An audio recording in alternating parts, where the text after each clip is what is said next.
نحمدہ و نصلی علی رسولہ الکریم اما بعد فاعوذ باللہ من الشیطان الرجیم بسم اللہ الرحمن الرحیم۔ میری پیاری بہنوں، السلام علیکم ورحمۃ اللہ وبرکاتہ۔ آج کا ہمارا موضوع ہے تقدیر کے بارے میں حضور صلی اللہ علیہ وآلہ وسلم کا بیان۔ حضرت علی رضی اللہ تعالیٰ عنہ فرماتے ہیں، حضور صلی اللہ علیہ وسلم ایک مرتبہ ممبر پر تشریف لے گئے۔ پہلے اللہ تعالیٰ کی حمد و ثنا بیان کی، اس کے بعد فرمایا، ایک رجسٹر ایسا ہے جس میں اللہ تعالیٰ نے جنت والوں کے نام اور نسب سب تفصیل سے لکھے ہوئے ہیں، اور آخر میں ان سب کی مجموعی تعداد بھی لکھی ہوئی ہے۔ اب قیامت تک اس میں کوئی کمی پیشی نہیں ہوگی۔ پھر فرمایا، ایک رجسٹر اور ہے جس میں اللہ تعالیٰ نے دوزخ والوں کے نام اور نسب سب تفصیل سے لکھے ہوئے ہیں، اور آخر میں ان سب کی مجموعی تعداد بھی لکھی ہوئی ہے۔ اب قیامت تک اس میں کوئی تبدیلی نہیں ہوگی۔ جنت میں جانے والے زندگی بھر کیسے بھی عمل کرتا رہے، لیکن اس کا خاتمہ جنت والوں کے عمل پر ہوگا، اور دوزخ میں جانے والے زندگی بھر کیسے ہی عمل کرتا رہے، لیکن اس کا خاتمہ دوزخ والوں کے عمل پر ہوگا۔ بعض دفعہ خوش قسمت لوگ، یعنی جن کے مقدر میں جانا لکھا ہوا ہے، وہ بدقسمتی کے راستے پر اس طرح چل رہے ہوتے ہیں کہ یوں کہا جاتا ہے کہ یہ تو بدقسمتوں جیسے ہیں، بلکہ انہی میں سے ہیں، لیکن پھر خوش قسمتی انہیں ایسے آ لیتی ہے اور انہیں بدقسمتی کے راستے سے چھڑا لیتی ہے۔ اور کبھی بدقسمت لوگ، یعنی جن کے مقدر میں دوزخ میں جانا لکھا ہوا ہے، وہ خوش قسمتی کے راستے پر اس طرح چل رہے ہوتے ہیں کہ یوں کہا جاتا ہے کہ یہ تو بالکل خوش قسمتوں جیسے ہیں، بلکہ انہی میں سے ہیں، لیکن پھر بدقسمتی انہیں پکڑ لیتی ہے اور خوش قسمتی کے راستے سے انہیں نکال کر بدقسمتی کے راستے پر لے جاتی ہے۔ اللہ تعالیٰ نے جسے لوہے محفوظ میں خوش قسمت یعنی جنت لکھا ہوا ہے، اسے اس وقت تک دنیا سے نہیں نکالتے جب تک اس کے مرنے سے پہلے خوش قسمتی والا عمل کروا نہ لیتے، خوش قسمتی والا عمل نہیں کروا لیتے، چاہے وہ عمل مرنے سے اتنی ہی دیر پہلے ہو جتنا کہ اونٹنی کے دودھ نکالنے کے درمیان وقفہ ہوتا ہے۔ اور اللہ تعالیٰ نے جسے لوہے محفوظ میں بدقسمت یعنی دوزخی لکھا ہوا ہے، اسے اس وقت تک دنیا سے نہیں نکالتے جب تک اس کے مرنے سے پہلے بدقسمتی والا عمل نہیں کرا لیتے، چاہے وہ عمل مرنے سے اتنی ہی دیر پہلے ہو جتنا کہ اونٹنی کے دودھ نکالنے کے درمیان وقفہ ہوتا ہے۔ اعمال کا دار و مدار آخری وقت کے عمل پر ہے۔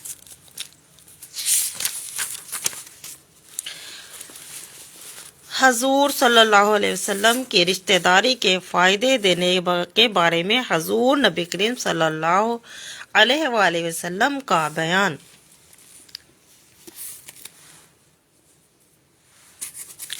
حضرت ابو سعید خدری رضی اللہ تعالیٰ عنہ فرماتے ہیں کہ میں نے حضور نبی کریم صلی اللہ علیہ وسلم کو ممبر پر یہ فرماتے ہوئے سنا کہ لوگوں، کیا ہو گیا ہے کہ یوں کہتے ہیں، رسول صلی اللہ علیہ وسلم کی رشتہ داری قیامت کے دن کوئی فائدہ نہیں دے گی۔ اللہ کی قسم، میری رشتہ داری دنیا اور آخرت میں جڑی ہوئی ہے۔ دونوں جگہ فائدہ دے گی۔ اور اے لوگو، میں تم سے پہلے تمہاری ضروریات کا خیال کرنے کے لیے آگے جا رہا ہوں اور قیامت کے دن حوض کوثر پر ملوں گا۔ کچھ لوگ وہاں کہیں گے، یا رسول اللہ صلی اللہ علیہ وسلم، میں فلاں بن فلاں یعنی آپ کا رشتہ دار ہوں۔ میں کہوں گا، نسب کو تو میں نے پہچان لیا، لیکن تم نے میرے بعد بہت سے نئے کام ایجاد کیے اور الٹے پاؤں کفر میں واپس چلے گئے۔ ایمان و عمل کے بغیر میری رشتہ داری کام نہیں دیتی، اور ایمان اور عمل کے ساتھ خوب کام دیتی ہے۔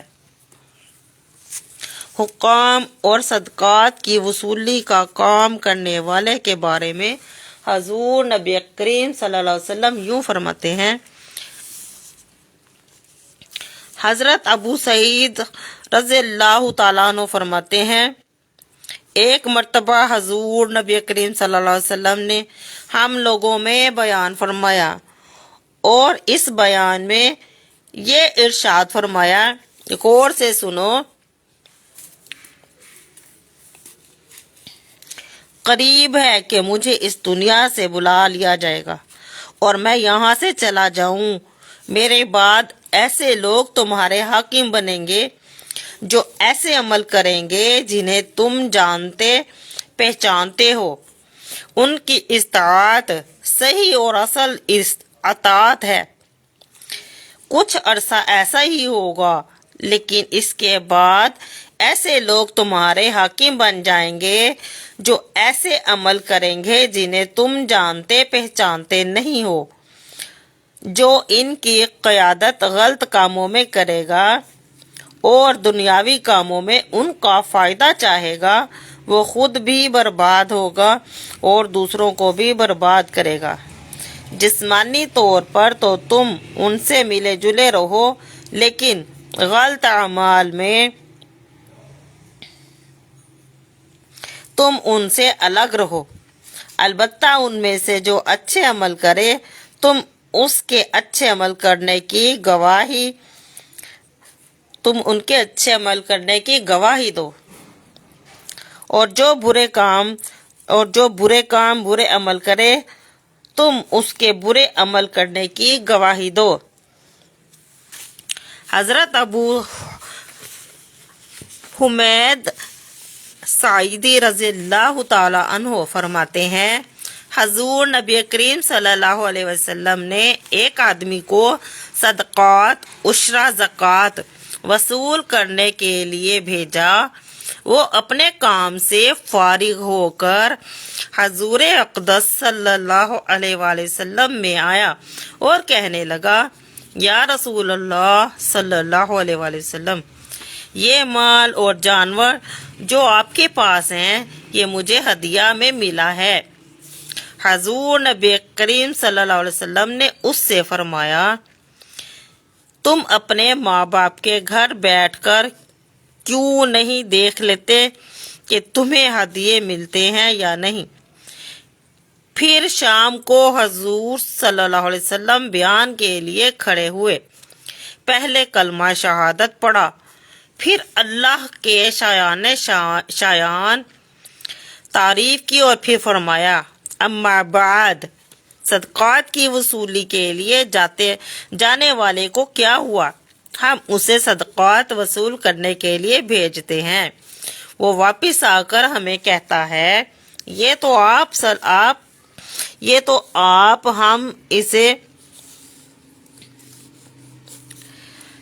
آپ لوگوں کے کام کی وجہ سے ملا ہے اور یہ مجھے ہدیہ میں ملا ہے۔ وہ اپنے ماں باپ کے گھر میں بیٹھ کر کیوں نہیں دیکھ لیتا کہ اسے ہدیے ملتے ہیں یا نہیں؟ اس ذات کی قسم جس کے قبضے میں محمد صلی اللہ علیہ وسلم کی جان ہے، تم میں سے جو آدمی بھی صدقات کے مال میں سے تھوڑی سی بھی خیانت کرے گا اور صدقات کے جانوروں میں سے کچھ بھی لے لے گا، وہ اسے اپنے گردن پر اٹھائے ہوئے قیامت کے دن لائے گا۔ اونٹ، گائے اور بکری جو لیا ہوگا اسے گردن پر اٹھا کر لائے گا، اور ہر جانور اپنی آواز نکال رہا ہوگا۔ استغفر اللہ۔ میں نے تمہیں اللہ کا پیغام پہنچا دیا ہے۔ حضرت ابو حمید رضی اللہ تعالیٰ عنہ فرماتے ہیں، پھر حضور صلی اللہ علیہ وسلم نے اپنا ہاتھ اتنا اوپر اٹھایا کہ ہمیں آپ صلی اللہ علیہ وسلم کی بغلوں کی سفیدی نظر آنے لگی۔ یہ بیان میرے ساتھ حضرت زید بن ثابت رضی اللہ تعالیٰ عنہ نے حضور اقدس صلی اللہ علیہ وسلم سے سنا ہے، اس لیے ان سے بھی پوچھ لو۔ انصار کے بارے میں حضور صلی اللہ علیہ وسلم کا بیان۔ حضرت ابو قتادہ رضی اللہ تعالیٰ عنہ فرماتے ہیں، میں نے انصار کے بارے میں حضور نبی کریم صلی اللہ علیہ وسلم کو منبر پر یہ فرماتے ہوئے سنا، غور سے سنو، اور لوگ تو میرا اوپر کا کپڑا ہیں اور انصار میرا اندر کا کپڑا ہے، یعنی ان کا میرا خاص تعلق ہے۔ اور لوگ اگر ایک وادی میں چلیں اور انصار کسی اور گھاٹی میں چلیں تو میں انصار کی گھاٹی میں چلوں گا۔ اگر ہجرت کو فضیلت نہ ہوتی تو میں انصار میں سے ایک آدمی ہوتا، لہٰذا جو بھی انصار کا حاکم بنے اسے چاہیے کہ وہ ان کے اچھے کے ساتھ اچھا سلوک کرے اور ان کے برے سے درگزر کرے۔ جس نے انہیں ڈرایا اس نے اس چیز کو ڈرایا جو ان دو پہلوؤں کے درمیان ہے، یعنی میرا دل۔ حضور نبی کریم صلی اللہ علیہ وسلم نے اپنے دل کی طرف اشارہ بھی فرمایا۔ حضرت کعب بن مالک انصاری رضی اللہ تعالیٰ عنہ ان 3 صحابیوں میں سے ہیں جن کی توبہ قبول ہوئی تھی۔ ان کے صاحبزادے حضرت عبداللہ رحمۃ اللہ علیہ کہتے ہیں، نبی کریم صلی اللہ علیہ وسلم کے ایک صحابی رضی اللہ تعالیٰ عنہ نے میرے والد محترم کو بتایا کہ ایک دن حضور صلی اللہ علیہ وسلم سر پر پٹی باندھے ہوئے باہر تشریف لائے، اور بیان میں آپ صلی اللہ علیہ وسلم نے یہ فرمایا، اما بعد، اے جماعت مہاجرین، تمہاری تعداد میں اضافہ ہوتا رہے گا اور لوگ ہجرت کر کے آتے رہیں گے، لیکن انصار جتنے آج ہیں اتنے ہی رہیں گے، ان کی تعداد میں اضافہ نہ ہوگا۔ انصار تو میرے ذاتی کپڑوں کا صندوق ہیں، یعنی یہ میرے خاص لوگ ہیں جن کے پاس آ کر میں ٹھہرا ہوں، لہٰذا ان کے کریم آدمی کے اکرام کرو اور ان کے برے آدمی سے درگزر کرو۔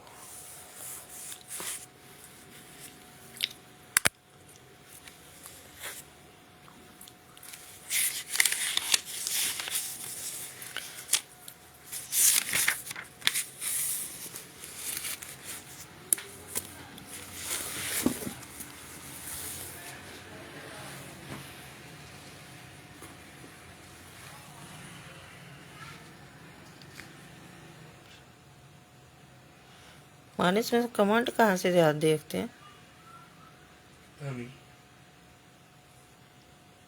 دیکھنا ہی نہیں آتا۔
کیا کر رہا ہے اسلامک گفٹ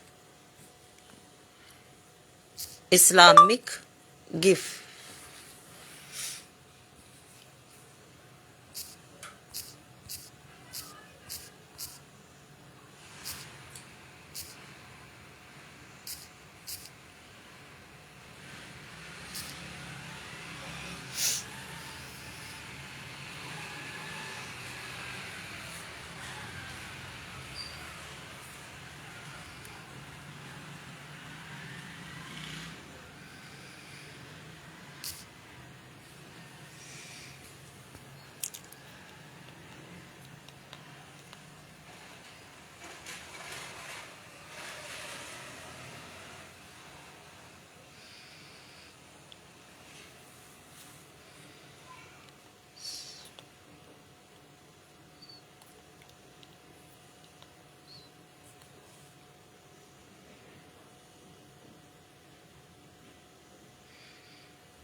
سبحان ربک رب العزت عما یصفون وسلام علی المرسلین والحمد للہ